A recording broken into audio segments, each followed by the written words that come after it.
Burns Agency quits the Phagan case. Tobie leaves today. Atlanta Constitution. Tuesday, May 27, 1913.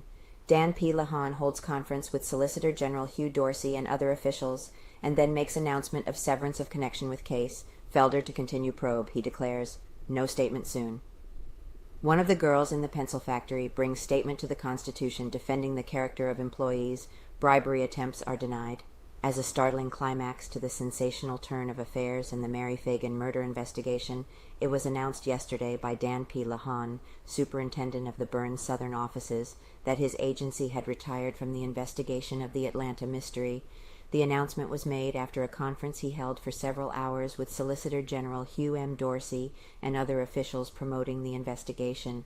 C.W. Tobie, chief of the Burns Criminal Department, who has been in command of the Burns men at work on the case, leaves for Chicago this morning. Tobie makes statement. Tobie was seen last night by a reporter for the Constitution in his apartments at the Piedmont Hotel. He was preparing to leave the city, but spared time to give the newspaperman a statement regarding the departure of the Burns forces and their attitude in the Mary Phagan case. General Superintendent Lehon, he said, left Atlanta Monday afternoon. The connection of the William J. Burns Agency with the Phagan case, he told the reporter, is now severed entirely. We have nothing whatever to do with the investigation. When these bribery charges were published, I immediately notified Dan Lehon, General Superintendent of the southern branches of our organization. He came to Atlanta Monday morning, after he and I had conferred and he had talked with the Solicitor General and other officials interested in the case. His decision was to drop operations and return to Chicago. I will probably leave tomorrow or the following day, just as soon as matters can be satisfactorily arranged. What is the principal reason for your severance of connection? He was asked. Primarily because in the face of open opposition and efforts to frustrate our work, we cannot successfully operate, he said. We cannot render service proportionate to the money we are being paid. It is being insinuated by certain forces that we are striving to shield Frank. Frank guilty, I believe. That is absurd. From what I developed in my investigation, I am convinced that Frank is the guilty man. We were working on the theory that he was the murderer. We were employed to find the slayer. We would have done it too, and pinned the guilty beyond a doubt, had we remained longer on the ground. Tobie said the bribery charges of Chief Lanford and the counter-charges were unfortunate, in that they create a situation which deplorably hampers the investigation of the murder.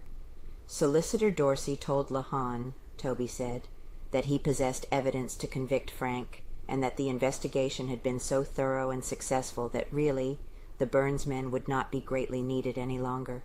He praised us for the work we did in the short time we were on the case, and said we had developed new phases which would prove invaluable to his case.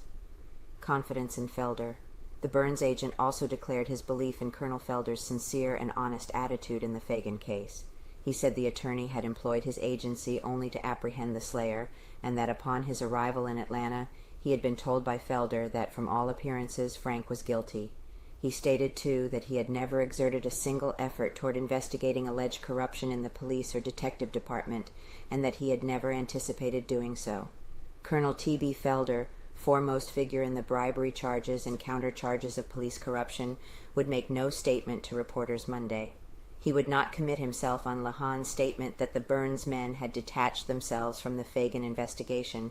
Mr. FELDER says, however, that his individual investigation would continue as in the past, and that he had no intention whatever of ending his efforts. Not until he deems it seasonable, he declares, will he issue additional statements to the newspapers. Lehon reaches Atlanta. Lehon came from New Orleans Monday, in answer to instructions given, it is said, from his New York office, sending him to investigate the Atlanta situation. He immediately conferred with the Solicitor General and others. The indictment of Leo Frank has not served to lessen in the slightest the energy of the police headquarters detectives, the Pinkerton men, and the Solicitor General's staff. Chief Lanford and Harry Scott of the Pinkertons both say that they each unearthed evidence sufficient to convict the suspected superintendent. No new developments arose Monday. Frank maintains his attitude of silence, refusing to see anyone besides his friends and relatives. A stranger greeting him in his cell at the tower gets only a fleeting glimpse of the prisoner. Bribery attempts denied. Strong denial is made, however, of rumored bribery attempts to pay witnesses for the prosecution to leave the city. These denials are made by attorneys representing the suspect.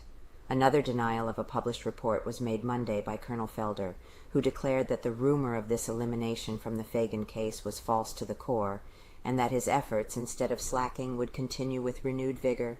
It was published that Mr. FELDER is eliminated entirely from the case, and that up until the time he had begun to bombard the public with statements of his belief of Frank's guilt, it was generally believed he was in the suspect's employ.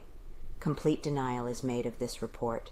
The following unsigned statement has been personally submitted to the Constitution by a young girl employee of the National Pencil Factory who champions conditions in that plant and the character of their imprisoned superintendent.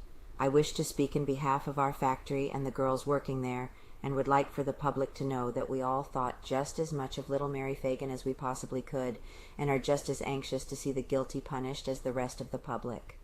Nothing was ever said about the girls of the National Pencil Factory until after the terrible murder, but since there has been one continual talk, just as though we were to blame for the deed, good as any girls.